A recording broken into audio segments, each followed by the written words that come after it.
Students हम discuss करेंगे important news के बारे में। First news is regarding the source code के पर्सपेक्टिव से है।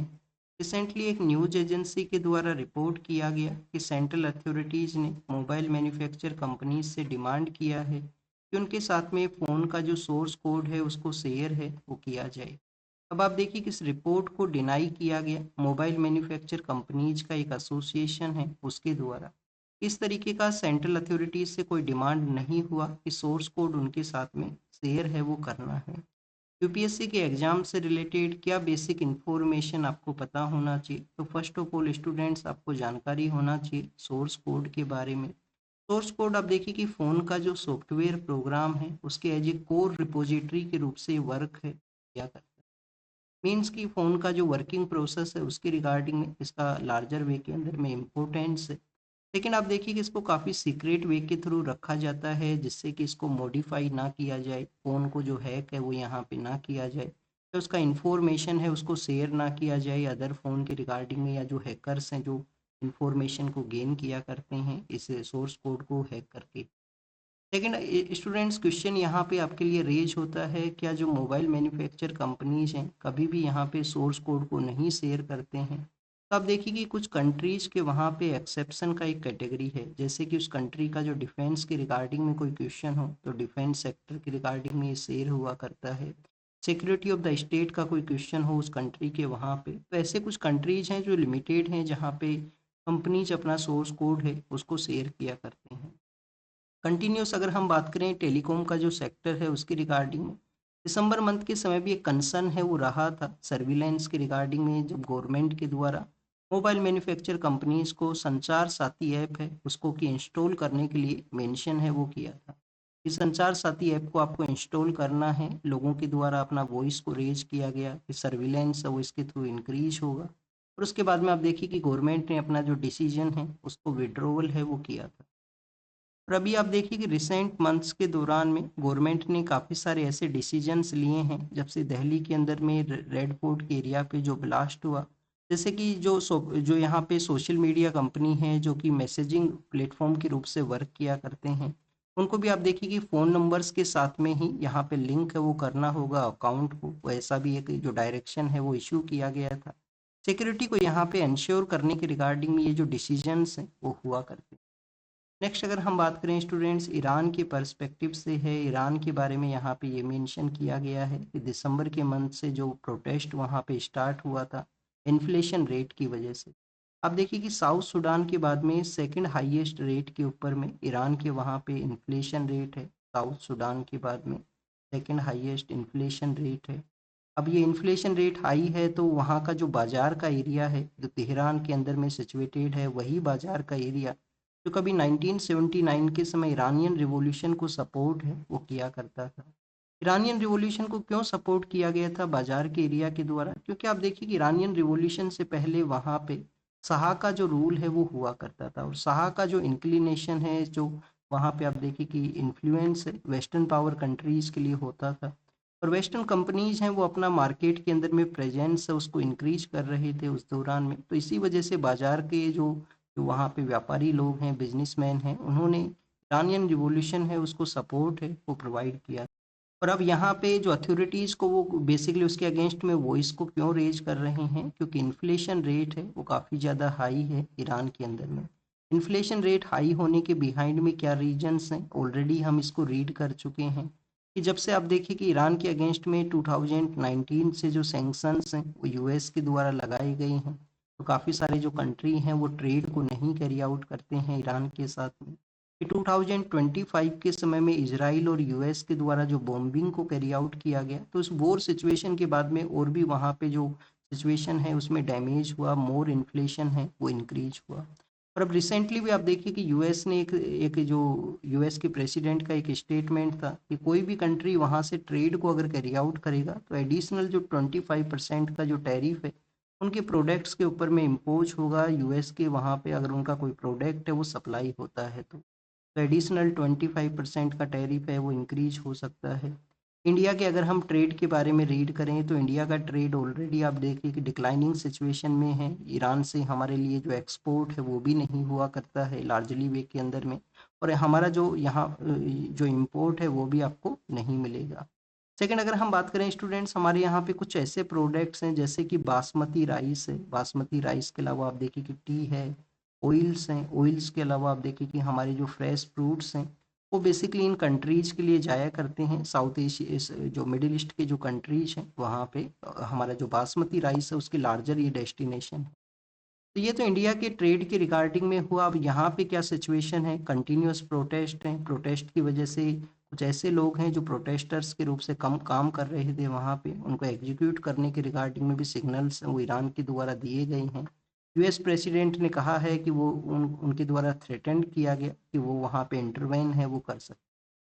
यूपीएससी के एग्जाम से रिलेटेड ये बेसिक इन्फॉर्मेशन हमारे लिए इम्पोर्टेंट नहीं है। आपको मैक्सिमम ईरान का लोकेशन आपको पता होना चाहिए। ईरान का लोकेशन आप देखना, और ये आपके लिए होमवर्क है। पहले हम इसको काफ़ी बार डिस्कस कर चुके हैं, मैप के थ्रू भी हम प्रैक्टिस कर चुके हैं कि कौन कौन से कंट्री हैं वो ईरान के साथ में अपना एरिया है वो शेयर करते हैं। कमेंट सेक्शन के अंदर बताना, अपने नोट्स के अंदर में फिर से इसको लिखना अगर आपको नहीं पता है ईरान के साथ में कौन कौन से कंट्री अपना एरिया है वो शेयर करते हैं।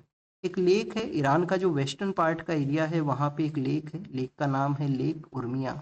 तो लेक उर्मिया का लोकेशन एक बार आप जरूर से देख लेना। और यूपीएससी एग्जाम में आप देखिए कि हम रामसर साइट्स के बारे में काफ़ी बार रीड किया करते हैं। रामसर एक प्लेस है जो कि ईरान जब कैस्पियन सी के साथ अपना एरिया शेयर करता है नॉर्दर्न पार्ट के अंदर में, तो वहाँ पे एक सिटी है रामसर सिटी, जहाँ पे रामसर कन्वेंशन को साइन किया गया था 1971 के समय में, और 73 के समय वो एग्जिस्टेंस में आता है। ये बेसिकली जो वेटलैंड का जो एरिया होता है उसके कंजर्वेशन की रिगार्डिंग में है। रामसर साइट्स डेजिग्नेट किया जाता है वेटलैंड्स को। और हम जब जम्मू एंड कश्मीर के अंदर में काफ़ी बार हम डल लेक के बारे में रीड करते हैं, काफ़ी फेमस लेक है डल लेक। वो आप देखिए कि रामसर साइट का जो कन्वेंशन है उसके अंदर में नहीं आया करता है। तो ये भी आपको एक पता होना चाहिए। काफ़ी फेमस वो जो यहाँ पे टूरिस्ट विजिट करते हैं डल लेक के लिए, जो कि रामसर साइट के कन्वेंशन में नहीं है। हमारे जो जो फॉरेन मिनिस्टर हैं उन्होंने अभी आप देखिए कि ईरान के जो फॉरेन मिनिस्टर हैं उनके साथ में डिस्कशन किया, क्योंकि वहाँ के जो लीडर हैं वो इंडिया के लिए आने वाले थे। और रिसेंटली हमारे जो 75 ईयर्स का जो जो यहाँ पे डिप्लोमेटिक रिलेशंस का एनिवर्सरी है उसको भी ऑब्जर्व है वो किया गया था कि हमारे ईरान के साथ में जो रिलेशन है उसके 75 ईयर्स हैं वो कंप्लीट हुए हैं। वैसे तो आप देखिए कि रिलेशन तो 75 ईयर्स के ही नहीं हैं, एंशंट रिलेशन है, क्योंकि ईरान के वहाँ पे एक एंशंट सिविलाइजेशन का एग्जिस्टेंस हुआ करता था। हमारे यहाँ पे इंडस वैली सिविलाइजेशन है, और उसके सोर्सेज बताते हैं कि इंडस वैली सिविलाइजेशन का जो सील है उनका अदर अदर सिविलाइजेशंस के वहाँ पे भी प्रेजेंस होना, सील्स एज ये मीडियम के रूप से ही आप देखिए कि एंट्री के रिगार्डिंग में इनको यूज है वो किया जाता होगा। नेक्स्ट अगर हम बात करें स्टूडेंट्स, मणिपुर, जहाँ पे आप देखिए कि गवर्नर का रूल है, प्रेसिडेंट का रूल है वहाँ पे फरवरी मंथ के समय से। अब जो वहाँ पे हिली एरिया का जो रीजन है जहाँ पे कुकी और जो कम्युनिटी हैं वो रहा करती हैं, और आप देखिए कि वैली का जो एरिया है, सपोज कीजिए स्टूडेंट्स ये मणिपुर का यहाँ पे एरिया है। मणिपुर के अंदर में जो सेंट्रल पार्ट है जो वैली का एरिया है जहाँ पे आपको मैती कम्युनिटी है उसका प्रेजेंस आपको मिलेगा। मैती कम्युनिटी है उसका प्रेजेंस है वो वहाँ पे है। फिर आप देखिए कि यहाँ पे जो इसका वैली का जो इसका हिली एरिया है जहाँ पे कुकी और जो कम्युनिटी है वो रहा करती है। कुकी और जो कम्युनिटी का जो काउंसिल है उन्होंने डिमांड किया है कि उनके यूटी को यहाँ पे सेटअप किया जाए, क्योंकि साथ में रहना वो पॉसिबल नहीं है। अभी जो ट्रस्ट बिल्डिंग इनिशिएटिव्स हैं वो लार्जर वे के थ्रू आप देखिए कि जो ट्रस्ट है वो नहीं बिल्ट हुआ है, सोसाइटी में जो डिवाइड है वो कंटिन्यूस वहाँ पे एग्जिस्ट करता है। एग्जाम के लिए क्या इंपॉर्टेंट है, एग्जाम के लिए आपको ये पता होना चाहिए कि यूटी को अगर बनाना है, किसी भी एरिया को यूटी बनाना है, तो ये पावर किसके पास में है, सेंट्रल गवर्नमेंट के पास में ये हाईएस्ट अथॉरिटी है। अब देखिए कि हमारा जो सेंट्रल गवर्नमेंट है वो पावरफुल है, किसी भी पार्ट को यहाँ पे एक्सक्लूड कर दिया जाए, किसी पार्ट को इंक्लूड अदर एरिया के अंदर में कर दिया जाए, तो सेंट्रल गवर्नमेंट के पास में इसका हाईएस्ट अथॉरिटी है। हमारे जो स्टेट्स हैं जो यूनियन टेरिटरी हैं उनका जो टेरिटोरियल सोर्निटी है वो नहीं है, उनके पास में जो टेरिटोरियल सोर्निटी है वो नहीं है। जैसे कि आप देखिए कि 2019 के समय में जम्मू एंड कश्मीर और लद्दाख को टू डिफरेंट यूटी बनाया गया, और उस दौरान में हमारे यहाँ पे तो दादर और नागर हवेली और दमन और दीव ये दो डिफरेंट यूटी होते थे, जिनको कि मर्ज करते हुए एक ही यूटी है वो क्रिएट कर दिया गया। कि दमन और दीव जो गुजरात के वहाँ पे हैं, दादर और नागर हवेली जो कि आपको महाराष्ट्र के नियर बाई एरियाज में मिलेंगे, तो उनको आप देखिए कि बोथ को मर्ज करते हुए एक यूटी है वो बना दिया गया। नेक्स्ट अगर हम बात करें स्टूडेंट्स, 2025 का जो ईयर है उसके बारे में यहाँ पे मेंशन है कि 25 के ईयर के दौरान में जो जो यहाँ पे अनप्रेसिडेंट वेदर इवेंट्स की वजह से जो डैमेज होता है उसमें लिटिल बिट डिक्लाइन है वो देखने के लिए मिला। स्पेशली यूएस के वहाँ पे हरिकेन है उसका आप देखिए कि ओरिजिनेट ना होना एक रीजन रहा, पर फिर भी हमारे नाइबर कंट्रीज में काफ़ी सारे ऐसे डिजास्टर एक्टिविटी हैं वो हुए हैं, जैसे कि आप देखिए कि म्यांमार के वहाँ पे, जैसे कि म्यांमार के वहाँ पे म्यांमार के वहाँ पे अर्थक्वेक हुआ था अप्रैल मई के समय में, म्यांमार थाईलैंड का जो एरिया है। श्रीलंका के वहाँ पे साइक्लोन दितवा की वजह से यहाँ पे इम्पैक्ट है वो हुआ है। तो हमारे नाइबर कंट्रीज के अंदर में ऐसे अनप्रेसिडेंट जो वेदर इवेंट्स हैं वो देखने के लिए मिले हैं। क्लाइमेट चेंज उसके बिहाइंड में एक रीजन है, बट स्टिल आप देखिए कि लार्जर वे के अंदर में जो डिस्ट्रॉय है वो रिड्यूस हुआ। कुछ दिनों पहले एक रिपोर्ट था, आई थिंक 5 या 6 जनवरी को एक रिपोर्ट था न्यूज़पेपर के अंदर ही। ओवरऑल आप देखिए कि डिजास्टर की वजह से एनुअल बेसिस के अंदर में 0.4% ऑफ इंडिया का जो जीडीपी है उसका लॉस हुआ करता है। इस डाटा को आप यूज कर सकते हो अपने एग्जाम के अंदर में, आंसर राइटिंग के अंदर में। तो हमें डिजास्टर रेजिलिएंट इंफ्रास्ट्रक्चर का भी ज़रूरत है, जिससे कम से कम यहाँ पे डैमेज हो, 0.4% ऑफ जीडीपी का जो लॉस है उसको हम यहाँ पे बचा सकें। नेक्स्ट आप देखिए कि स्टूडेंट्स को जर्नलिस्ट हैं जिनको कि एक कंट्रोवर्शियल प्रोग्राम को एयर करने की वजह से उनको डिटेन्ड किया गया है। बेसिक इन्फॉर्मेशन आपको क्या पता होना चाहिए, बेसिक जानकारी आपको ये होना चाहिए कि आपको फ्रीडम ऑफ स्पीच और एक्सप्रेशन है, freedom of speech and expression आप कैरी आउट कर सकते हो आर्टिकल 19 के थ्रू में। बट आप देखिए कि उसके रिगार्डिंग में भी कुछ रीजनेबल जो रेस्ट्रिक्शंस हैं वो हुआ करते हैं, कि आपको कुछ रेस्ट्रिक्शंस हैं वो आपके ऊपर में हुआ करते हैं कि आप किसी भी तरीके से अपना freedom of speech and expression के through sovereignty of India, integrity of India, या आप देखिए कि आप पब्लिक ऑर्डर हैं उसको भी यहाँ पे वायलेट है वो ना करो, अपने प्रोग्राम के थ्रू आप उसको वायलेट है वो ना करो। पंजाब के अंदर में माघी मेला है उसको ऑर्गेनाइज किया गया है, माघ का जो मंथ हुआ करता है उसके अंदर में मेला ऑर्गेनाइज होता है। पंजाब में एक जगह है मुक्तसर का एरिया, तो मुक्तसर के वहाँ पे आप देखिए कि इसको ऑर्गेनाइज है वो किया गया, सर साहिब है। बेसिकली ये वो एरिया है जहाँ पे जो 6 सोल्जर्स हैं उन्होंने 1705 के समय में अरब जो मुगल्स का जो आर्मी हुआ करता था अगेंस्ट द मुगल के, तो आप देखिए कि अपना जो फाइट है उसको कैरी आउट है वो किया। माघी मंथ है जिस दौरान में आप देखिए कि मकर संक्रांति का भी सेलिब्रेशन होता है, उत्तरायण भी है, पोंगल का भी सेलिब्रेशन है। तो उसी तरीके से पोंगल सेलिब्रेशन के बारे में प्राइम मिनिस्टर ने भी आप देखिए कि अपना जो फोटोज हैं उसको शेयर किया है।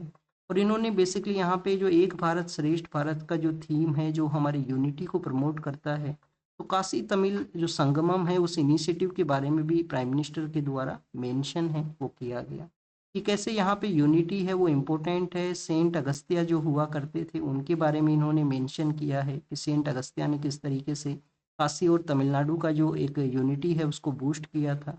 एक पांड्यन किंग है उनके बारे में भी इन्होंने मेंशन किया है कि कैसे उन्होंने भी यहाँ पे काशी और तमिल का जो संगमम है उसको यहाँ पे इस्टेब्लिशमेंट में लाया गया था उनके द्वारा। तो एक भारत श्रेष्ठ भारत यूनिटी को प्रमोट करने के रिगार्डिंग में एक इम्पोर्टेंट इनिशिएटिव है। पोंगल सेलिब्रेशन के बारे में ऑलरेडी हम रीड कर चुके हैं, हार्वेस्ट फेस्टिवल होता है, विंटर का यहाँ पे एंड है वो माना जाता है। और आप देखिए कि इसके बाद में विंटर में भी जो टेम्परेचर जो डिक्लाइन होता है उसमें आपको राइजिंग है वो देखने के लिए मिलता है। हमारा जो आर्मी डे है, जो आप देखिए कि हमारा जो सेना दिवस है आर्मी डे है उसका सेलिब्रेशन होता है 15 जनवरी को। और इस साल पहली बार आप देखिए कि आर्मी डे का जो सेलिब्रेशन है वो जयपुर के वहाँ पे रहेगा, जयपुर के वहाँ पे जो परेड है वो ऑर्गेनाइज होगा। स्टूडेंट्स 15 जनवरी को क्यों हम यहाँ पे आर्मी डे का जो सेलिब्रेशन है वो किया करते हैं, क्योंकि आप देखिए कि ये वही दिन है जब हमारे एक फर्स्ट इंडियन जो पर्सन है वो फर्स्ट कमांडर इन चीफ का जो पोस्ट है उसको उसको टेक ओवर करते हैं। हमारे जो एम करियप्पा नाम के एक आप देखिए कि हमारे लेफ्टिनेंट जनरल हुआ करते थे, जो फर्स्ट कमांडर इन चीफ के रूप से पोस्ट है उसको यहाँ पे टेक ओवर है वो करते हैं 15 जनवरी 1949 के समय में। एम करियप्पा हैं जो कि टेक ओवर करते हैं कमांडर इन चीफ को। इनसे पहले जो ब्रिटिश ऑफिशियल्स हैं वो इस पोस्ट को सर्व हैं वो किया करते थे, जिसमें फ्रांसिस रॉय अब नाम नाम के एक पर्सन है जिनसे इन्होंने जो पोस्ट है उसको टेक ओवर किया था। तो स्टूडेंट्स उसी मेमोरी के रूप से 15 जनवरी को इसका सेलिब्रेशन है वो हुआ करता है, हिस्टोरिकल इन्फ्लुएंस है। हम नेवी डे हैं वो कब सेलिब्रेट करते हैं? 4 दिसंबर को हम नेवी डे सेलिब्रेट करते हैं। और एयरफोर्स डे का सेलिब्रेशन आपको जो आई थिंक 8 अक्टूबर या 10 अक्टूबर है, 8 है या 10 है, ये आप कंफर्म करना, कमेंट सेक्शन के अंदर बताना 8 है या 10 है। तो अक्टूबर के समय उसका यहाँ पे सेलिब्रेशन होता है। नेक्स्ट अगर हम बात करें स्टूडेंट्स, यहाँ पे डाटा के बारे में मेंशन किया गया है कि अभी रिसेंटली कंज्यूमर प्राइस इंडेक्स है उसके डाटा को पब्लिश किया गया गवर्नमेंट के द्वारा। एवरी मंथ का जो 12th या 13th का डेट है उस समय आप देखिए कि ये पब्लिश हुआ करता है, जिसमें इन्फ्लेशन जो रेट है उसको ऑब्जर्व किया जाता है। इन्फ्लेशन में डिक्लाइन इंक्रीज है वो बताया गया था, बट ओवरऑल आप देखिए कि जो जिस रेट के अंदर में जो इन्फ्लेशन रेट होना चाहिए उसको उसको अभी अचीव है वो नहीं किया गया है। 1.33% यहाँ पे इंक्रीज है वो देखने के लिए मिला। अब क्वेश्चन यहाँ पे क्या है? क्वेश्चन ये है कि जो बेस ईयर इसके कैलकुलेशन के रिगार्डिंग में जो यूज हुआ करता है वो 2012 है। समय है, ज़रूरत है कि इस बेस ईयर को चेंज है वो किया जाए, एक न्यू बेस ईयर का अपडेशन हो। तो नया जो सीपीआई जब रिलीज होगा फरवरी के मंथ के समय में, जो जनवरी मंथ का, तो उस समय में आप देखिए कि यहाँ पे जो बेस ईयर है वो चेंज होगा, क्योंकि 2012 का जो कंजप्शन का जो पैटर्न हुआ करता था, तो 2025 का जो या 26 का आप देखिए कि जो कंजप्शन पैटर्न है वो कम्प्लीटली डिफरेंट है। तो इसलिए समय के साथ में बेस ईयर का यहाँ पे चेंज हो। तो अब नया बेस ईयर आएगा, आपको याद भी रखना होगा, यूपीएससी क्वेश्चन भी पूछता है इसका बेस ईयर ये है, एक स्टेटमेंट में आपको मेंशन कर दिया जाएगा। तो आप देखिए कि ये बेस ईयर के बारे में पॉलिसी डाटा के पर्सपेक्टिव से था। किसी भी कंट्री का आप देखिए कि जो एनर्जी सिक्योरिटी है उसको इंश्योर करना मोस्ट इम्पोर्टेंट है, चाहे वो क्रिटिकल मिनरल्स हों, कोई यहाँ पे जो इम्पोर्टेंट मिनरल्स हैं उसको यहाँ पे इंश्योर है वो करना हो। हमारे कंट्री को भी आप देखिए कि रिन्यूएबल एनर्जी के सेक्टर के अंदर में अपना जो पोजीशन है उसको अगर सिक्योर करना है तो इन एरियाज में इम्प्रूवमेंट है वो होना चाहिए। हमें जो कंटिन्यूस मिनरल का यहाँ पे सप्लाई है वो होना चाहिए। किस तरीके से आप देखिए कि हमारा जो डिप्लोमेटिक सेक्टर है उसमें हमने मिनरल्स को एज ए मेन डोमेन के रूप से इंक्लूड किया है, मिनरल एक्सप्लोरेशन। इसकी मैक्सिमम कंट्रीज के साथ में हमने एग्रीमेंट है वो साइन किए हैं, जैसे कि यहाँ पे ऑस्ट्रेलिया के साथ में मेंशन है कि 2022 के समय मिनरल एक्सप्लोरेशन का एक पार्टनरशिप है, मिनरल का जो पार्टनरशिप है वो हमने साइन किया था। ऑस्ट्रेलिया के बाद में आप देखिए कि जापान वो कंट्री है जिनसे भी हमने एक अल्टरनेटिव जो टेक्नोलॉजी है उसको इंपोर्ट करने के रिगार्डिंग में जो एग्रीमेंट्स हैं वो साइन किए हैं। अफ्रीका आप देखिए कि एक इमर्जिंग इकोनॉमी है, अफ्रीका फ्यूचर के अंदर में जो एनर्जी का डिमांड है उसको ये फुलफिल करने वाला कंट्री है, जिसमें हमारा जो नामीबिया के साथ में, नामीबिया के अलावा आप देखिए कि जैम्बिया नाम का जो कंट्री है उसके साथ में भी यहाँ पे क्रिटिकल मिनरल्स के सप्लाई के रिगार्डिंग में एग्रीमेंट्स हैं। और लैटिन अमेरिका के बारे में यहाँ पे मेंशन है कि लैटिन अमेरिका में हमने कॉपर का जो सप्लाई के रिगार्डिंग में चिली के साथ में जो एग्रीमेंट हुआ, अर्जेंटीना के साथ में जो हमारे एग्रीमेंट्स हुए। और ये आप देखिए कि जो प्लेस इन न्यूज़ को आप रीड करोगे उसके लिए भी ये कंट्रीज हैं वो इम्पोर्टेंट हैं। अब ये तो बेसिकली एग्रीमेंट्स हुआ, कैसे हम इसको यूज करेंगे, बेटर हमारे यहाँ पे पॉलिसी होना चाहिए, पॉलिसी पैरालिसिस है वो नहीं होना चाहिए, पॉलिसी प्रॉपर वे के अंदर में वर्क करें। हमारा जो पीएसयू है, काबिल नाम से जो पीएसयू है, उसको आप देखिए कि फॉरेन कंट्रीज के अंदर में एक्सप्लोरेशन के जो राइट्स दिए गए हैं कि वो अपने प्रोजेक्ट्स को कैरी आउट करें, इंडिया का जो एनर्जी डिमांड है उसको फुलफिल करें। और चाइना ने जिस तरीके से रेस्ट्रिक्शंस लगाए हैं, इस वजह से हमें अल्टरनेटिव जो सोर्स हैं, अल्टरनेटिव कंट्रीज हैं उनके साथ में डिप्लोमेटिक जो वे है उसको यूज करते हुए मिनरल का जो डिमांड है उसको हमें यूटिलाइज करना चाहिए। राजस्थान में जहाँ से अरावली पास होता है उसी एरिया में आपको इलीगल माइनिंग के जो केसेज हैं, एफआईआर हैं, जिसमें मैक्सिमम एफआईआर आपको अरावली के एरिया से ही मिलती हैं। और अभी रिसेंटली अरावली के रिगार्डिंग में डिस्कशन था, अरावली कौन कौन से स्टेट से पास करती है, गुजरात है, राजस्थान है, हरियाणा है, और दिल्ली का भी वो पार्ट है। दिल्ली स्टेट तो नहीं है बट यूनियन टेरिटरी है। दिल्ली का भी आप देखिए रायसेना हिल्स तक इसका एक्सटेंशन है। गुरु शिखर इसका हाईएस्ट पीक है जो कि राजस्थान के अंदर में सिचुएटेड है। ऑपरेशन पवन जो कि आप देखिए कि कहाँ पे हुआ था, श्रीलंका के वहाँ पे। तो इंडियन पीस कीपिंग जो फोर्सेज हैं, इंडियन पीस कीपिंग जो फोर्सेज हैं उनकी रिकॉग्नाइज करने के बारे में मेंशन किया गया है। जो वेटरन आर्मी के जो वेटरन पर्सन्स हुआ करते हैं उनका 10th ईयर है उसको यहाँ पे ऑब्जर्व किया गया था। उस दौरान में कहा कि ऑपरेशन पवन के दौरान में श्रीलंका में काफ़ी सारे जो हमारे सोल्जर्स हैं उन्होंने एक इम्पोर्टेंट रोल है वो प्ले किया था। नक्सलाइट पर्सन्स हैं, उन्होंने आप देखिए कि अपना रिहेबिलिटेशन प्रोसेस के लिए उनको इंक्लूड किया गया है, उन्होंने अपना सरेंडर किया है। और कुछ अपॉइंटमेंट्स हैं वो किए गए हैं यहाँ पे अपॉइंटमेंट कमेटी है वो जो कैबिनेट का, जिसको कौन हेड करता है, अपॉइंटमेंट जो कैबिनेट कमेटी है उसको पीएम सर हैं वो इसको हेड किया करते हैं। फिर स्टूडेंट्स, एक्टिव यूथेनेशिया हमारी कंट्री में एग्जिस्ट नहीं करता है, बट हमारी कंट्री में पैसिव यूथेनेशिया है वो हुआ करता है।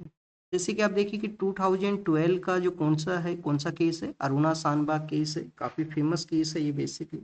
अरुणा सांबा केस के अलावा आप देखिए कि 2000 यहाँ पे 18 का एक कॉमन कोज का केस है, Common Cause versus Union of India. इन केसेज के थ्रू जो पैसिव यूथेनेशिया है उसको यूज करने के लिए कहा गया है, बट उसका कंप्लीट एनालिसिस किया जाता है कि जो पेशेंट है, पेशेंट के रिलेटिव्स यहाँ पे उसको अलाउ करें, जो फैमिली मेम्बर्स हैं। फिर आप देखिए कि मेडिकल जो प्रोफेशन है उसको भी यहाँ पे लगे कि जो पैसिव यूथेनेशिया है उसके थ्रू उनका जो इम्प्रूवमेंट है वो पॉसिबल नहीं है। तो अभी रिसेंटली एक पेटिशन है उसके रिगार्डिंग में सुप्रीम कोर्ट है वो डिसाइड करेगा कि पैसिव यूथेनेशिया वहाँ पे कैरी आउट करना है या नहीं करना। कास्ट डिस्क्रिमिनेशन है जो एजुकेशन इंस्टीट्यूशंस में नहीं होना चाहिए, उसके रिगार्डिंग में यूजीसी ने नए रूल हैं उनको यहाँ पे फ्रेम किया है। कल हमने देखा था कि सोसाइटी में अगर आपको डिस्क्रिमिनेशन है उसको यहाँ पे सोसाइटी में जो डिस्क्रिमिनेशन है उसको अगर आप देखिए आपको रिड्यूस करना है, तो स्कूल बेसिकली वो ग्राउंड है जहाँ पे आपको किसी भी तरीके का डिस्क्रिमिनेशन है वो नहीं होना चाहिए। तो स्टूडेंट्स, निफा वायरस के बारे में है, ऑलरेडी हम रीड कर चुके हैं कि जो निफा वायरस है वो केरल के वहाँ पे इसके केसेज आया करते थे, वेस्ट बंगाल के वहाँ पे केसेज आए हैं। आप देखिए कि जो फ्रूट बैट है वो एक फ्रूट बैट के अंदर में इनका प्रेजेंस हुआ करता है, तो जो कंटामिनेटेड जो इन्फेक्टेड जो पर्सन है उनका ट्रीटमेंट है वो किया गया है। किसी भी तरीके का वैक्सीन है वो नहीं अवेलेबल है। एनजीटी, नेशनल ग्रीन ट्राइब्यूनल, उन्होंने मध्य प्रदेश, उत्तर प्रदेश और आप देखिए कि राजस्थान का जो गवर्नमेंट है उनको नोटिस यहाँ पे इशू किया है। मध्य प्रदेश, उत्तर प्रदेश और राजस्थान को नोटिस इशू किया है कि कंटामिनेटेड वाटर की वजह से जो वहाँ पे वाटर रिलेटेड जो कुछ हेल्थ के जो इश्यूज सामने आई हैं उसकी वजह से।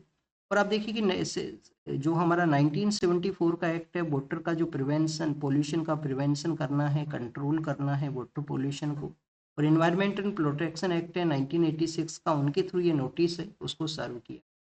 वर्ल्ड बैंक के द्वारा आप देखिए कि हर एक कंट्री का जो इकोनॉमी है उसको एनालाइज किया जाता है, तो उसी के थ्रू वर्ल्ड बैंक का जो एक रिपोर्ट है बेसिकली यहाँ पे ग्लोबल इकोनॉमिक प्रोस्पेक्टस रिपोर्ट, जिसके अंदर इंडिया का जो प्रोजेक्शन है उसको हाई बताया गया है, कुछ इंक्रीज करते हुए बताया गया उनके द्वारा कि टैरिफ का जो इम्पैक्ट है वो नहीं हुआ है इंडिया के मार्केट के ऊपर में। फिर आप देखिए कि गवर्नमेंट के द्वारा टैक्स रिफॉर्म्स हैं वो भी रिसेंटली किए गए हैं, तो उसकी वजह से कंटिन्यूस यहाँ पे डिमांड है वो देखने के लिए मिला। लेकिन अगर हम बात करें स्टूडेंट, श्रीलंका में जब सिविल वॉर का सिचुएशन था तो श्रीलंका जो डिफेंस फोर्सेज ने कुछ क्राइम्स को कमिट किया था, उसके रिगार्डिंग में अकाउंटेबिलिटी है वो होना चाहिए। अब आप देखिए कि लास्ट 17 ईयर्स के अंदर में वहाँ पे सिविल वॉर है वो एंड हो चुका है, वो जो पुराने केसेज हैं उसके रिगार्डिंग में अकाउंटेबिलिटी है उसको डिसाइड किया जाए। बांग्लादेश के अंदर में इलेक्शन है वो कैरी आउट होंगे, तो बांग्लादेश का जो कैंपेन है वो स्टार्ट होगा, सिक्योरिटी मेजर्स हैं वो लिए जाएंगे, उसके बारे में मेंशन है। और गाजा के अंदर में जो पीस 20 पॉइंट का जो पीस प्लान है उसके रिगार्डिंग का जो नेक्स्ट पेज है वो कैरी आउट होगा, जब हमास को डिसआर्मामेंट करना है, वहाँ पे एक पैलेस्टीनियन जो काउंसिल है उसको सेटअप किया जाएगा, तो उसके बारे में ये मेंशन है। तो जापान में आप देखिए कि जो हाउस को डिजोल्व करते हुए इलेक्शंस कंडक्ट होंगे। जापान में जो प्रेजेंट समय में प्राइम मिनिस्टर हैं वो फर्स्ट वुमेन प्राइम मिनिस्टर के रूप से अभी रिसेंटली उन्होंने टेक ओवर किया। स्टूडेंट्स, कतर के वहाँ पे यूएस का जो बेस है जिनसे कुछ लोगों को एवेक्यूएट करने के लिए कहा गया है, अभी रिसेंटली जो ईरान के अंदर में जैसा सिचुएशन है उसको देखते हुए यहाँ पे। तो स्टूडेंट्स, अगर हम बात करें ग्रीनलैंड के बारे में मेंशन है, जो कि यूएस के जो प्रेसिडेंट है वो कंटिन्यूस थ्रेटन करते हैं ग्रीनलैंड को उनके द्वारा टेक ओवर है वो किया जाएगा, तो उसी के बारे में ये मेंशन है। तो ऑलरेडी हम रीड कर चुके हैं कि ग्रीनलैंड है वो डेनमार्क के अंडर में। This is all the information related to the today's newspaper. आप इसको रीड कीजिए, रिवाइज कीजिए, जो भी इंफॉर्मेशन आपको मिला है उसको नोट डाउन कीजिए। Thank you students, thank you very